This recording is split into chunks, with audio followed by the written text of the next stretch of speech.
Hola, hola amigos, ¿cómo están el día de hoy? En esta ocasión realizaremos la tercera forma de la sustitución trigonométrica de una integral indefinida. Esta dice, la integral del diferencial de x sobre x al cuadrado por raíz cuadrada de x al cuadrado menos 2. Esta integral es un muy buen ejemplo para aplicar la sustitución trigonométrica. En este caso, el término raíz cuadrada de x al cuadrado menos 2 en el denominador nos dice qué tipo de sustitución trigonométrica tenemos que usar. Comenzamos por identificar la forma y la sustitución más adecuada. La integral tiene la forma de raíz cuadrada de x al cuadrado menos 2, siendo 2 la constante a elevada al cuadrado. Por lo tanto, a al cuadrado es igual a 2. Y esto implica a es igual a el valor absoluto de raíz cuadrada de 2. En este caso aplicamos raíz cuadrada en ambos miembros de la ecuación y nos da como resultado más menos raíz cuadrada de 2. La raíz principal, que es positiva, y la raíz secundaria, que es negativa. En este caso nos quedamos con la raíz positiva. Para esta forma, la sustitución trigonométrica recomendada es x es igual a por secante del ángulo θ, y esto implica x es igual a raíz cuadrada por secante del ángulo θ. Ahora necesitamos descubrir el valor del diferencial de x. Por lo tanto, tenemos que derivar la función. Escribimos dx es igual a la derivada de raíz cuadrada de 2 por secante del ángulo θ, la derivada con respecto al ángulo θ. Luego utilizamos reglas de diferenciación y aplicamos la regla que dice una constante por una función. En este caso, la constante raíz cuadrada de 2 queda intacta y solamente derivamos secante del ángulo θ. Entonces, decimos que el diferencial de x es igual a raíz cuadrada de 2 por secante del ángulo θ por tangente del ángulo θ diferencial del ángulo θ. Eso corresponde a la derivada de secante del ángulo θ. Luego dibujamos el triángulo rectángulo para situar los valores correspondientes. En este caso corresponde al cateto opuesto al ángulo θ. Raíz cuadrada de x al cuadrado menos a al cuadrado o menos 2 es igual al cateto opuesto del triángulo rectángulo. Y nos queda como el cateto opuesto es igual a raíz cuadrada de x al cuadrado menos 2. El cateto adyacente es igual a la constante a, que equivale a raíz cuadrada de 2. Ya sabemos que si elevamos al cuadrado, raíz cuadrada de 2 es igual a 2 y la hipotenusa es igual a x. Hasta el momento, con este ejercicio incluido, hemos realizado ejemplos con las tres formas. La primera forma corresponde a la hipotenusa. Se ve claramente que la suma de los cuadrados bajo el radical corresponde al valor de la hipotenusa. Y existen dos formas, que es la resta de los cuadrados bajo el radical. Una corresponde a el cateto adyacente por convención matemática y la otra corresponde al cateto opuesto, que es la que estamos realizando en este momento. Solamente cambia la constante a por la variable x al cuadrado. Una es el cateto adyacente y la otra es el cateto opuesto, como se ve en este ejercicio. En teoría, ambos catetos, si son utilizados como cateto opuesto, como cateto adyacente, indistintamente, tendría que dar el mismo resultado. Sin embargo, por convención se eligió el cateto adyacente a la raíz cuadrada de la constante al cuadrado menos x al cuadrado, ya que si no fuera así, el ejercicio se complica y se torna un tanto engorroso en su resolución. Ahora, estas tres formas están en función de la integral indefinida que tenemos que resolver. Es un error pensar que están numeradas del 1 al 3 o que son fijas. Solamente es un orden que yo les doy para referirme a ellas. Sin embargo, lo que realmente nos indica la elección de una de las tres es la integral indefinida que tenemos que resolver. Ahora simplificaremos el término que está bajo el radical, x al cuadrado menos 2. Esto solamente consiste en sustituir el valor de x, que es raíz cuadrada de 2 por secante del ángulo θ.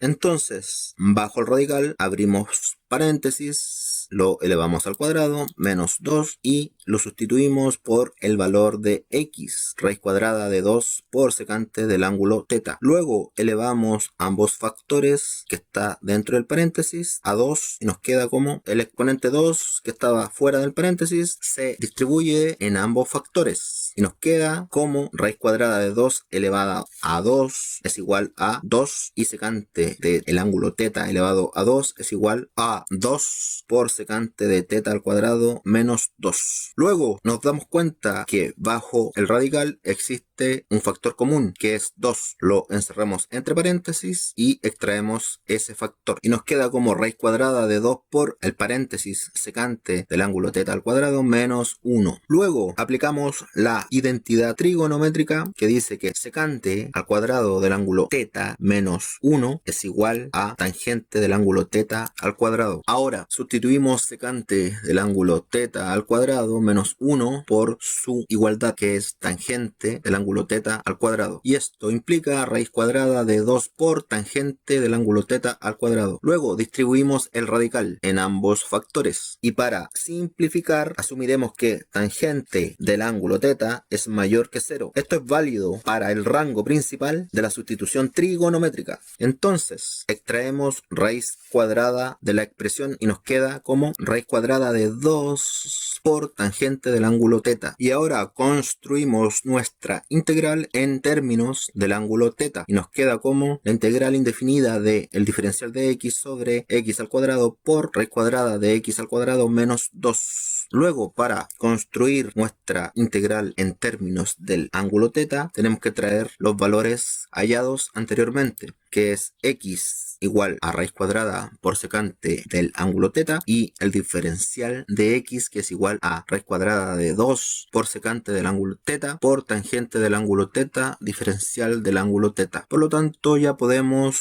sustituir en primer lugar el diferencial. Luego sustituimos x al cuadrado. Entonces nuestra integral en términos del ángulo θ es la integral de raíz cuadrada de 2 por secante del ángulo θ por tangente del ángulo θ diferencial del ángulo θ sobre raíz cuadrada de 2 por secante del ángulo θ al cuadrado por raíz cuadrada de 2 por secante de θ, todo esto al cuadrado menos 2. Ahora operamos lo que hay bajo el radical, el exponente lo distribuimos en el factor raíz cuadrada de 2 y en secante del ángulo θ. Entonces raíz cuadrada de 2 al cuadrado es igual a 2. Luego toda la expresión que está bajo el radical la agrupamos entre paréntesis y extraemos el factor común que es el número 2 y nos queda en el denominador raíz cuadrada de 2 por secante del ángulo θ al cuadrado menos 1. Luego aplicamos la identidad trigonométrica secante del ángulo θ al cuadrado menos 1 es igual a tangente del ángulo θ al cuadrado. Por lo tanto, todo lo que está dentro del paréntesis lo sustituimos por tangente del ángulo θ al cuadrado. Luego distribuimos la raíz cuadrada en el factor entero 2 y en la función trigonométrica tangente del ángulo θ al cuadrado. Y nos queda como raíz cuadrada de 2 por raíz cuadrada de tangente del ángulo θ al cuadrado. Luego extraemos la raíz cuadrada de tangente del ángulo θ al cuadrado, ya que esta función trigonométrica tiene raíz cuadrada exacta. Luego, en el paréntesis, distribuimos el exponente 2 en el factor raíz cuadrada de 2 y en el factor secante del ángulo θ. Y nos queda raíz cuadrada de 2 al cuadrado por secante de θ al cuadrado. Raíz cuadrada de 2 al cuadrado es igual a 2. Y por último, en el denominador nos queda 2 por secante del ángulo θ al cuadrado por raíz cuadrada de 2 por tangente del ángulo θ. Ahora extraemos los paréntesis y ordenamos los factores. Recuerden que el orden de los factores no altera el producto. Cuando se habla de factores nos referimos a multiplicar. Entonces nos queda la integral de raíz cuadrada de 2 por secante del ángulo teta por tangente del ángulo teta diferencial del ángulo teta sobre 2 por raíz cuadrada de 2 por secante del ángulo teta al cuadrado por tangente del ángulo teta. Y ahora decimos raíz cuadrada de 2 que se encuentra en el numerador contiene una vez a la raíz cuadrada de 2 que se encuentra en el denominador, y eso es igual a 1. Y como el 1 es el elemento neutro en la multiplicación, se omite. Luego, tangente del ángulo teta contiene una vez a tangente del ángulo teta que está en el denominador. Por lo tanto, nos queda nuevamente 1. Y 1 es el elemento neutro en la multiplicación. Por lo tanto, nos queda la integral de secante del ángulo teta, diferencial del ángulo teta, sobre 2 secante del ángulo teta al cuadrado. En este caso, aplicamos la propiedad de la división de potencias de igual base y distinto exponente, que la teoría dice que cuando existe una división de dos potencias que tienen la misma base, se conserva la base, que en este caso es A, y se restan los exponentes. En este caso la base es secante del ángulo teta y el exponente 1 y exponente 2. Por lo tanto nos queda secante del ángulo teta, que es la base, y restamos los exponentes. El exponente del numerador era 1 y el exponente del denominador era 2. Y eso es igual a secante del ángulo teta elevado a menos 1, ya que 1 menos 2 es igual a menos 1. Luego aplicamos la propiedad del exponente negativo. Esta dice cuando existe una potencia con un exponente negativo, esto es igual a 1 sobre a elevada al exponente, pero en este caso positivo. Y como el exponente es 1, el exponente representa el número de veces que la base se repite en factores, este 1 se omite como exponente. Por lo tanto, aplicando esta propiedad y relacionándola con la base que es secante del ángulo teta elevada a menos 1, nos tiene que quedar de la siguiente forma: la integral de 1 diferencial del ángulo teta sobre 2 por secante del ángulo teta. Sacamos la constante 1/2 del integrando. Recuerden que cualquier expresión algebraica tiene como factor multiplicativo un 1, por lo tanto esto nos puede quedar como 1 por diferencial del ángulo teta. Y si escribimos el diferencial a un costado de la fracción, nos queda como 1 sobre 2 por la integral de 1 sobre secante del ángulo teta diferencial del ángulo teta. 1 sobre secante del ángulo teta también se escribe como coseno del ángulo teta. Y nos queda 1 entre 2 por la integral de coseno del ángulo teta diferencial del ángulo teta. Ahora decimos que la integral de coseno del ángulo teta es igual a seno del ángulo teta más una constante de integración. Entonces el resultado en función del ángulo teta es 1 sobre 2 por seno del ángulo teta más una constante de integración. Luego dibujamos el triángulo rectángulo para llevar la solución ahora en función nuevamente de la variable x. Ahora solamente nos tenemos que recordar de la función seno de un ángulo y aplicarla con los datos que nos entrega el triángulo rectángulo. Entonces, por teoría, la razón seno de un ángulo, en este caso el ángulo teta, se define como el cateto opuesto, que es raíz cuadrada de x al cuadrado menos 2 sobre la hipotenusa. Por lo tanto, nos queda el resultado final 1 sobre 2 por raíz cuadrada de x al cuadrado menos 2 sobre x más la constante de integración. Y para finalizar, decimos que la integral original de la cual partimos, la cual se expresa como la integral del diferencial de x sobre x al cuadrado por raíz cuadrada de x al cuadrado menos 2, es igual a raíz cuadrada de x al cuadrado menos 2 sobre 2x más la constante de integración. Bueno amigos, espero que les haya gustado este ejercicio y nos vemos en una próxima ocasión. Chao, chao.